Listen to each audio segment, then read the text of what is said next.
So here we're going to graph this y equals log 3x. How we graph this, we think about, well, if I was to convert this right here, shh, you got to be quiet so you can hear.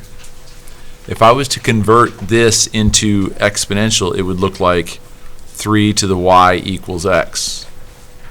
But we don't usually think like that. And I already told you in the setup that logarithms and exponentials are inverses of each other.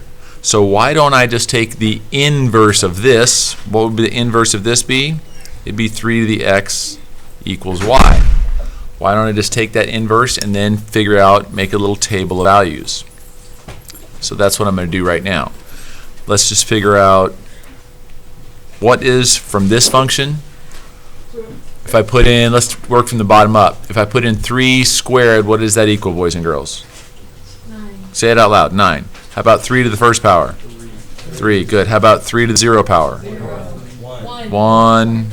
3 to the negative 1 is what? Very good, it's 1/3. And 3 to the negative 2? It'd be 1 over 9. Good. Shh. Now, remember from last topic and what we learned in the first lesson? Inverses, what do they swap?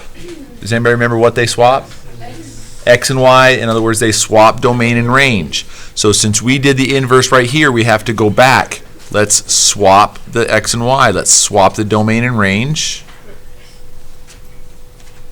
And then we can graph this. Okay, so just graph that. This is going to be a rough approximation. So 1/9 negative 2. 1, 2, 3, 4, 5, 6, 7, 8, 9. 1/9 is about there. Negative 2 is there. 1/3 and negative 1, that's about there. Again, it's just a rough approximation. 1, 0 is right there. 3, 1 is about there. 9, 2. Okay, and this graph looks something like this. Now, what other thing we have to do is figure out the domain, range, and all the features like this, like they did from the textbook. The domain of this function is going to be what, boys and girls? Where does it start? It starts at 0. Infinity. No, it starts at 0. Remember, domain is x value, so it starts when we get here to 0 and goes up to infinity. But what's the range? Because that's the y values. Negative. That's right. Or you can just say all reals. Okay, domain and range.